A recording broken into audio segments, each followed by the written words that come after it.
Hi friends, welcome to Sasi's Greenland. இந்த வீடியோவில் இன்றைக்கி என்ன பார்க்க போகிறோம் அப்படின்னு பார்த்தீங்கன்னா, நம்மளோட தோட்டத்தை பற்றின சூப்பரான ஒரு அப்டேட் உங்களுக்கு நான் கொடுக்க போகிறேன். அது மட்டும் இல்லாமல் நிறைய காய்கள் பழங்கள்னு சொல்லி கொஞ்சம் அறுவடையும் பண்ண போகிறோம். நம்ம தோட்டம் எப்படி இருக்குது இந்த சுச்சுவேஷனில் அப்படிங்கிறத உங்ககிட்ட ஷேர் பண்ணிக்கணும் அப்படின்னு நினச்சேன். பெருசாக என்னால் கவனிக்க முடியல அப்படின்னாலும் நம்மளோட தோட்டத்தின் நிலைமையை உங்ககிட்ட அப்டேட் பண்ணுறது என்னுடைய கடமை அப்படின்னு நினைக்கிறேன். சரி, ஓகே ஃப்ரெண்ட்ஸ், நம்ம பலாமரத்தில் உட்காந்து பேசுகிறது தான் எப்போதுமே வழக்கம். வீட்டில் சமையல் மட்டும்தான், அப்படியே வந்து மரத்தடியில் தான் எப்போதுமே உட்காந்துருப்போம். அப்படி உட்காந்துருக்க டைமில் தான் மேலேருந்து பொத்துன்னு ஒரு பழம் விழுந்தது. என்னென்னு பார்த்தா அணில் கடிச்சிருந்தது, சுற்றிலும் அழுகி போயிருந்தது, காம்பு விற்று கீழே எழுந்துருச்சு. மேக்ஸிமம் நம்ம சாப்பிட்ற பலாப்பழங்கள் எல்லாமே பார்த்திங்கன்னா இது மாதிரி மரத்தில் பழுக்கிறதா தான் இருக்கும். நமக்குன்னு ஒரு நல்ல பழத்தை கட் பண்ணி வச்சுருந்து பழுக்க வச்சு சாப்பிடணும் அப்படின்னு ஆசை தான், பட் அது செய்கிறதே இல்லை எப்போவுமே. நம்ம சாப்பிட்ற பழங்கள் எல்லாமே பார்த்திங்க அப்படின்னா அணில் கடிச்சு இது மாதிரி அழுகி போய் பாதியை கட் பண்ணிவிட்டு மீதி பாதியை சாப்பிட்றது தான் நம்மளோட வழக்கம். நம்மகிட்டமே பார்த்திங்க அப்படின்னா 4-5 மரங்கள் இருக்குது. ஒரு மரமும் பார்த்திங்க அப்படின்னா 60-70 வருஷத்துக்கு முன்னாடி வச்ச கன்றுகள். எல்லா மரத்தோட பழமும் சூப்பராக இருக்கும். ஸோ நம்ம பலாமரத்தை அடிச்சுக்கிறதுக்கு நம்ம ஏரியாலேயே மரங்கள் இல்லை அப்படின்னு தான் சொல்லணும். அந்த அளவுக்கு டேஸ்ட்டு ரொம்பவே சூப்பராக இருக்கும். பசங்களுக்கு போதுமான அளவுக்கு நான் பலாப்பழம் கட் பண்ணி எடுத்துக்கிட்டு மிச்சத்தை அப்படியே ஸ்டோர் பண்ணி வைக்க போகிறேன். பலாப்பழ சீசன் வந்தால் நம்ம மட்டும் பலாப்பழம் சாப்பிட்றது இல்லை, நம்ம வீட்டில் இருக்கக்கூடிய ஆடு மாடு கோழின்னு அத்தனையுமே பலாப்பழம் சாப்பிடுவோம். பலாப்பழம் போதுமா? மதியானம் சோறு ஆக்கணுமா? மதியம் இப்போ ஒரு 2 மணி இருக்கும். நாங்கள் இப்போ வீடியோ எடுத்துகிட்ருக்கோம். விருந்தாளி இருந்த பொண்ணு, சரி ஒரு வேளை சாப்பாடை கட் பண்ணலாமேன்னு இந்த பலாப்பழம் கட் பண்ணி எடுத்துகிட்ருக்கேன். சரிதானே? சோறு வேணாமே, அப்புறம் சோர்லாக்க சொல்லக்கூடாது. சும்மா காமெடிக்காக சொன்னேன் ஃப்ரெண்ட்ஸ். ஒரு பக்கம் சமையல் போயிட்டுருக்கு. நம்ம சமைக்கிறது யாருன்னு பார்த்தீங்கன்னா தியா மேடம் சமைச்சிட்டு இருக்காங்க. நம்ம வந்து பலாப்பழம் கட் பண்ணி எடுத்துகிட்டு அதுக்கப்புறம் பார்த்தீங்கன்னா சாத்துக்குடி அறுவடை பண்ண போகிறோம். கொஞ்சம் ஸ்வீட்டோட வீடியோ ஆரம்பிச்சிடலாம்னு சொல்லிட்டு பலாப்பழத்தோடு ஸ்டார்ட் பண்ணியிருக்கோம். இந்த பலாப்பழம் சாப்பிட்டு முடிச்சுட்டு இதை வந்து நாளைக்கு சாப்பிட போகிறோம். இது போகிறோம் எடுத்து வச்சுட்டா கெட்டு போயிடும். அப்படியே இருந்ததுன்னா நாளைக்கு கூட அப்படியே கட் பண்ணி சாப்பிட்டுக்கலாம். அதனால் இதை முடிச்சுட்டு நம்ம வந்து சாத்துக்குடி அறுவடை பார்க்கலாம். நம்ம ரொம்ப நாள் ஆச்சு பிரண்டை பறித்து. ஸோ கொஞ்சம் பிரண்டை பறித்து எடுத்துக்கிட்டு ஒரு மாதுளம்பழம் ஒன்று இருக்குது, அதையும் அறுவடை பண்ணிவிட்டு அதுக்கப்புறம் நம்ம சாத்துக்குடி மரத்துக்கு போயிடலாம். வாங்க இப்போ பிரண்டை பறிப்போம். கிளியராக இருக்கும், அப்படி இந்த மாதிரி இருக்கும். அது வந்து இங்கே வரைக்கும் கட் பண்ணக்கூடாது. இங்கே வர நுனியில் இதை மட்டும் கட் பண்ணணும். இது மாதிரி பறிக்கிறியா? அப்புறம் துளிர் வருது இதெல்லாம். இங்கே வர இதிலெல்லாம் வந்து இதெல்லாம் வந்து ஒரு 2 பறிக்கலாம். இதில் 2 பறிக்கலாம்.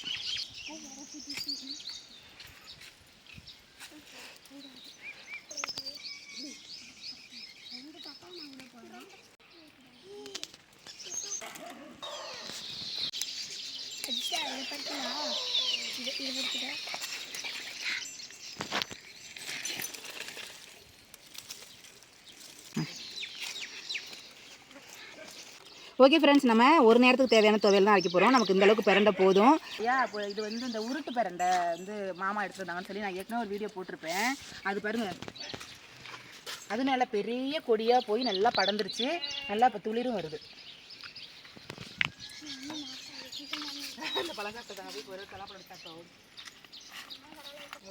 இந்த மாதுளம்பழம் பார்த்தீங்க அப்படின்னா வருஷத்துக்கும் ஒரு 5-6 காய்க்கும். அதாவது வருஷத்துக்கு ஒரு டைம்னு இல்லை, ஒரு 2 டைம் 3 டைம் கூட காய்க்கும். ஒரு 5-6 பழம் இருக்கும். எனக்கு இது கட் பண்ணுற டைமே தெரியாது, எப்படி முத்தி இருக்கும் அப்படிங்கிறது தெரியாது. நான் அப்படியே நம்ம வீடியோக்கு பறிக்கணும்னு சொல்லிட்டு ஒரு 5-6 பறித்து எடுத்துகிட்டு போயிடுவேன். வீட்டுக்கு போனால் பழுக்காது. நான் கட் பண்ணி பார்த்தோன்னா உள்ளே வெள்ளையாகவே இருக்கும். அந்த விதை கடையில் வாங்குற மாதிரி அந்த ஒரு ரெட் கலரு இல்லை ஒரு பிங்க் கலர் கூட வரமாட்டேங்குது. இப்போ பார்த்திங்கன்னா இதுவுமே சரி நல்லா முத்தட்டும் அப்படின்னு தான் நினச்சிட்டு இருந்தேன். நல்லா பிங்க் கலர்லாம் வந்துட்டு வெளியில். சரி பறிக்கலான்னு வந்தேன். என்னன்னு பார்த்தீங்கன்னா அடியில் வந்து பூச்சியாக இருக்குது.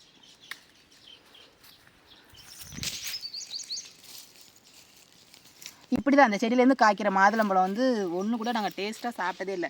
இது ஓரளவுக்கு நல்லா முத்திட்டு எப்படி இருக்குன்னு பார்ப்போம். ஒரு 2-3 நாள் கழித்து நம்ம கட் பண்ணி பார்ப்போம். ஓகே ஃப்ரெண்ட்ஸ், அப்புறமா நம்ம வந்து இப்போ பிரண்டை பச்சைக்கையோட சாத்துக்குடி மரத்துக்கு வந்தாச்சு.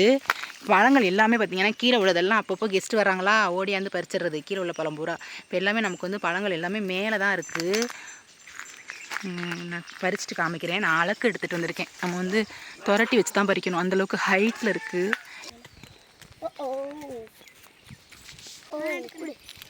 சாத்துக்குடி எப்போவுமே இன்னும் நல்லா எல்லோ கலரில் வரும். இப்போ மழை பெஞ்சிருக்குது என்ன எல்லோ கலரே வர மாட்டேங்குது. ஏன்னா அணில்லாம் நிறைய சாப்பிட்டு கீழே போட்டுருது. அதனாலே பார்த்தீங்கன்னா நான் அந்த தடவை பறிக்க வந்துட்டேன். நிறைய டைம் வந்து காய்ச்சி அணில் சாப்பிட்டு போயிடும். நம்ம பெருசாகட்டும் எல்லோ கலர் வரட்டும் நல்லா முத்தினப்பறம் பறிச்சுக்கலான்னு நினைப்பேன். ஆனால் ஒவ்வொரு டைமும் ஏமாந்து போயிடுவேன். நிறைய அணில் சாப்பிட்டு வீணாக போயிடும். அதனால் இந்த தடவை கொஞ்சம் பறிக்கலான்ட்டு வந்திருக்கேன். வாங்க, மேலே தான் இருக்குது எல்லாமே.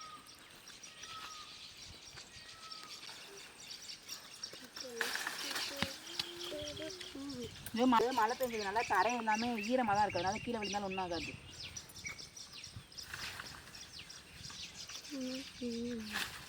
ஒன்று பருத்து சாப்பிட்டு பார்த்துட்டு நல்லா இருக்கும் சொல்லணும். காசு பண்ணுப்பா. டக்குன்னு வா.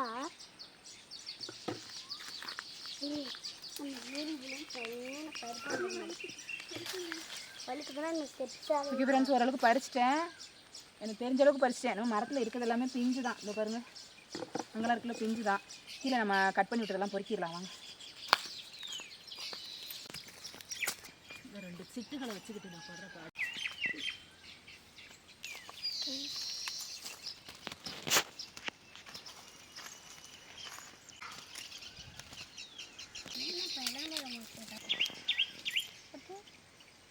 மாமி ஒன்னே சாப்பிடலாமா?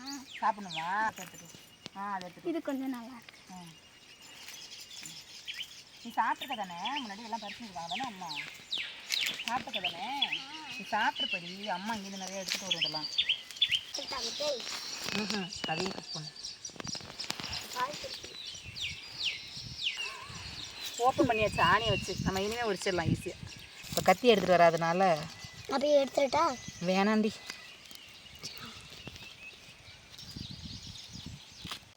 பலாங்கண்ணா வேறு எதுமா? இலையை பார்த்தா பலா மரத்துக்கு அந்த மாதிரி தான் இருக்குது. பலாப்பழம் சாப்பிட்டு இங்கே போட்டிங்களாடா கொட்டையை? அப்படியே தான் இருக்கும். இல்லை மந்த இலையெல்லாம் டிஃப்ரெண்ட்டாக இருக்குது பாரு. மேடம் சாப்பிட்டு டேஸ்ட் சொல்ல போகிறாங்க.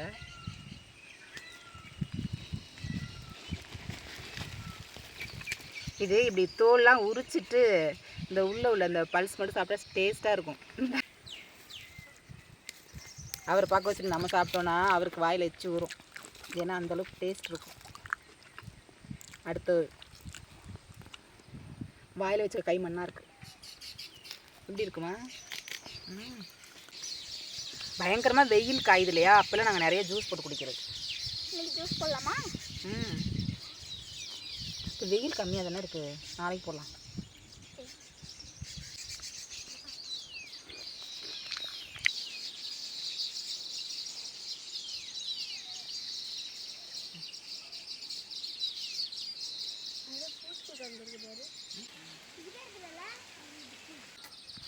நாம் இந்த தோட்டத்தில் கத்திரி, தக்காளி, மிளகாய் 3 நடவு பண்ணியிருந்தோம் இல்லையா? அந்த தோட்டத்தை பாருங்கள், வெறிச்சோடி கிடக்குதா? நான் என்ன சொல்லியிருந்தேன், பெரிய சேலஞ்சிங்காக எடுத்துகிட்டு நான் இதை எப்படியாவது கஷ்டப்பட்டு கொண்டு வந்துடுவேன் அப்படின்னு சொல்லியிருந்தேன். சத்தியமாக முடியல. அது நான் நடவு பண்ணதுலேருந்து மழை வந்துகிட்டே இருந்துச்சு, வேறு வழியே இல்லை. அது வேர் பிடிக்கங்காட்டியுமே மழை வந்ததுனால அப்படியே வேரல்கள் மாதிரி ஆயிடுச்சு. அதுலேயும் கொஞ்சம் செடிகளை நம்ம காப்பாற்றி வச்சுருக்கோம். கொஞ்சம் மிளகாய் செடி இருக்குது. கத்திரி வந்து ஓரளவுக்கு ஒரு 20 செடி போல் இருக்குது. ஒவ்வொரு செடியும் இந்த அளவுக்கு வளரும் அப்படின்றாங்க. இது வந்து ஒரு ஹைப்ரிட் வெரைட்டி அப்படின்னு சொல்கிறாங்க. நல்ல பெரிய செடியாக வளருது. கத்திரிக்காயுமே பார்த்திங்க அப்படின்னா நல்ல சூப்பரான ஒரு வயலட் கலர் கத்திரிக்காய் பாருங்கள், தெரியும். இதில் நான் ஏற்கனவே வந்து ஒரு 1/2 கிலோ போல் நான் அறுவடை பண்ணியிருந்தேன். அதை ஒரு ஷார்ட்டில் கூட நான் போட்டிருக்கேன். போல் நம்ம இதில் வந்து ஃபஸ்ட் டைமாக நம்ம அறுவடை பண்ணிட்டோம். அதுக்கப்புறம் இப்போ இருக்கிறது எல்லாமே பிஞ்சு தான். இந்த இங்கெல்லாம் கூட இருக்குது. இந்த சோளத்தை மிதிக்காதப்பா. அப்புறம் இந்த ஸ்பேஸ்லாம் வந்து அந்த தக்காளி மிளகாய் இருந்த இடம்லாம் வந்து சும்மா தான் இருந்துச்சு. நிறைய கத்திரி செடி பட்டு போன இடமும் சும்மா தான் இருந்தது. அதனால் வந்து கொஞ்சம் கீரை, வெண்டை, கொத்தவரை, அப்புறம் வந்து சோளம்னா எங்கள் வீட்டில் எல்லாருக்குமே பிடிக்கும். அதனால் கொஞ்சம் சோளமும் வந்து நடவு பண்ணி வச்சுருக்கேன். இதில் என்ன பண்ணுதுன்னா, நம்ம செம்மறி ஆடு வந்து அப்படியே நிறைய கடிச்சு வச்சுருது. செம்மறி ஆட்டை ஒன்றும் பண்ண முடியல. அது சாப்பிடாது. ஆனால் இந்த குட்டி செடியாக இருக்கும்போது சாப்பிடுது. கொஞ்சம் வளர்ந்துட்டுனா சாப்பிடாது. நம்ம அந்த தோட்டத்துலேருந்து சோளம்னா நிறைய அறுவடை பண்ணோம் தானே, அப்போ எல்லாமே செம்மறி ஆடு மேய்ஞ்சிட்டு தான் இருந்துச்சு. அந்த சோளத்தை எதுவுமே சாப்பிடல. ஆனால் இது இப்போ தான் முளைச்சி சின்ன செடியாக வருது இல்லையா, பில்லு நினச்சி மேய்ஞ்சிருது. வெங்காயம் பிடுங்கி யாரோ வச்சுருக்காங்க அப்படியே. நான் தான் பிடுங்கணும் மாமி. நான் விடுதலை சூப்பராக இருந்து பரவாயில்ல. இது கொஞ்சம் அளவுன மாதிரியே முளைக்காத மாமி. இனிமேல் முளைக்காது. இனிமேல் தர்மம் நம்ம மறுபடியும் ஊனி. அம்மா நான் இது பிடுங்கினேம்மா. சோளம் எப்படி மாமி வச்சுங்க? சோளம் விதை தான் வாங்கி ஊனணும். விதையா? இந்தம்மா பிஞ்சு தான் விட்டுக்கிட்டே தான் இருக்குமா. இந்தா குட்டியா எங்கே அது பெருசாகிடுது? ஒரு வெங்காயம் 2 பேரும் அடிச்சுக்கிறீங்க. நான் எங்கே அடிச்சுக்கிட்டேன்மா? இதுவும் வெங்காயம் தானேம்மா? ஒரே டைரக்ஷனில் தானே ஒரு இடத்துல வைப்பா. இந்த குழிகளெல்லாம் இருக்குதா? இந்த பெரிய செடியாக இருக்குமா? இங்கே ஒரு குட்டியோண்டு செடியாக இருக்குமா? இந்த மாதிரி காஞ்சிருக்கிறதுல தான் இருக்கும் வெங்காயம். என்ன மாதிரி? ஆரஞ்சு அடிச்சு வச்சுட்டு அதுக்கு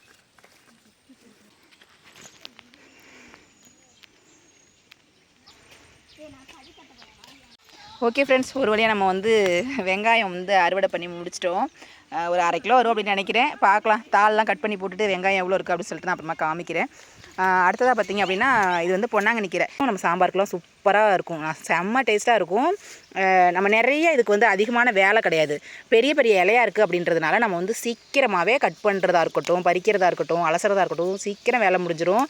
இதை நீங்கள் அப்படியே வந்து நம்ம கட் பண்ணிவிட்டு இது கூட வெங்காயம், தக்காளி, பூண்டு, பச்சை மிளகாய் அதெல்லாம் கட் பண்ணி போட்டு பூண்டுலாம் ஒரு 10 பல் உரித்து போட்டுட்டு அப்படியே மஞ்சத்தூள், பெருங்காயத்தூள்லாம் வச்சுட்டு அப்படியே பருப்போடையே வச்சுட்டு ஒரு 3 விசில் விட்டு சாப்பிட்டோம்னா செம்ம டேஸ்ட்டாக இருக்கும். கொஞ்சம் ஜீரகத்தூள், எப்போவுமே வந்து நம்ம கீரை சாம்பார் வைக்கிறோம் அப்படின்னா ஜீரகத்தூள் கொஞ்சம் சேர்த்துக்கணும் செரிமானத்துக்காக. அது மாதிரி சாப்பிட்டோம் அப்படின்னா ரொம்ப டேஸ்ட்டாக இருக்கும் இந்த கீரை. இது பாருங்கள், நல்லா பெரிய பெரிய இலையாக இருக்கும். அது இந்த மிளகாய் செடி கொஞ்சம் ஹைட்டாக இருக்குது பாருங்கள். கத்திரி செடி அங்கங்கே நிறையா இருக்குது. இதோ அங்கே ஒன்று இருக்குது, அங்கே ஒன்று இருக்குது. இதில் எல்லாமே நம்ம வந்து இப்போ வெண்டி, கொத்தவரை இதெல்லாம் ஊனி விட்டோம். இதோ வெண்டிக்கண்ணெல்லாம் தெரியுதா, இடையில குட்டி குட்டியாக இருக்கிறதெல்லாம் வெண்டை பாருங்கள் ஊனி விட்டுருக்கேன். தென்னை மரத்தில் ஒரு பிரச்சனை என்னென்னா, இது மாதிரி எந்த விவசாயம் பண்ண முடியாது. இப்படி தென்னை மட்டை விழுந்து விழுந்து செடிகளை உடச்சி விட்டுரும். இது மாதிரியுமே மரவள்ளியிலேருந்து நிறைய உடஞ்சி திரும்ப புதுக்களை வந்து தான் வந்து மரவள்ளி எல்லாமே. இதோட பேர் வந்து குங்குமரோஸ். நம்மளும் ஹார்வெஸ்ட் முடிச்சு வீட்டுக்கு கிளம்பியாச்சு. பார்த்திங்க அப்படின்னா இந்த ஃப்ரூட்ஸ் எல்லாமே கொண்டு போய் வீட்டில் போடுறது தான், அப்படியே வந்து சுத்தமாக மறந்து போயிடும். ஸோ பசங்க இப்போ சம்மர் லீவில் வீட்டில் இருக்காங்க அப்படிங்கிறதுனால நமக்கு வந்து அது அடிக்கடி வந்து ஞாபகப்படுத்துகிறாங்கன்னு தான் சொல்லணும். மாப்பழா, வாழைன்னு ஆளாளுக்கு ஒரு மூலையில் கிடந்து அழுகிட்டு தான் கிடக்கும் ஸ்கூல் போயிட்டாங்க அப்படின்னா. ஸோ இங்கே வீட்டில் இருக்கங்காட்டியும் அது வேணும் இது வேணும்னு சொல்லி கேட்க ஆரம்பிச்சிடுறாங்க. நீ நாள் பறித்த சாத்துக்குடியும் எனக்கு ஞாபகப்படுத்திட்டு ஜூஸ் போடணும் அப்படின்னு சொல்லி சொன்னதுனால சரி நானுமே எல்லாத்தையுமே எடுத்துகிட்டு வந்து ஜூஸ் போட ஆரம்பிச்சிட்டேன். செஞ்சு கொடுக்குறது எல்லாமே கரெக்டாக அப்பப்போ சாப்பிட்டுக்கிறாங்க அப்படின்னாலுமே நமக்கும் அடுத்தடுத்து செய்கிறதுக்குமே நல்லா ஆர்வமாக இருக்கும். ஸோ அதே மாதிரி தான் இப்போயுமே நம்ம வந்து சாத்துக்குடி வந்து ஜூஸ் போட ஆரம்பித்தாச்சு. ஜூஸ் போடணும் அப்படின்னா மட்டும்தான் ஃப்ரிட்ஜில் தண்ணி வைக்கிறது, இல்லைனா வைக்கிறது இல்லை. ஸோ ஃப்ரிட்ஜ் தண்ணியே பசங்களுக்கு யாருக்குமே ஒத்துக்கிறது இல்லை. அதனாலுமே பிளான் பண்ணி பசங்க நேற்றே பிடிச்சி வச்சிருச்சு. சாத்துக்குடி பறிச்சுட்டு வந்த உடனே ஃப்ரிட்ஜில் தண்ணியும் போட்டாச்சு. ஸோ மறுநாள் ஒரு 12-1 மணிக்கெலாம் பார்த்திங்க அப்படின்னா நல்ல வெயில் நேரத்தில் ஜூஸ் போட்டு குடிச்சிட்ருக்கோம். செம்ம டேஸ்ட் உங்களுக்கு கிடையாது. ஓகே ஃப்ரெண்ட்ஸ், இந்த வீடியோவுமே பார்த்திங்க அப்படின்னா நல்ல ஒரு ஃப்ரூட்ஸில் ஆரம்பித்து ஜூஸில் முடிஞ்சிருக்கு அப்படின்னு நினைக்கிறேன். இந்த வீடியோ எப்படி இருந்தது அப்படின்னு சொல்லி மறக்காமல் கமெண்ட் பாக்ஸில் சொல்லுங்கள். ரொம்ப நாளைக்கு அப்புறம் நம்மளோட கார்டனில் ஒரு வீடியோ போடுறதுல நமக்குமே ரொம்ப சந்தோஷம். பை ஃப்ரெண்ட்ஸ், தேங்க்ஸ் ஃபார் வாட்சிங்.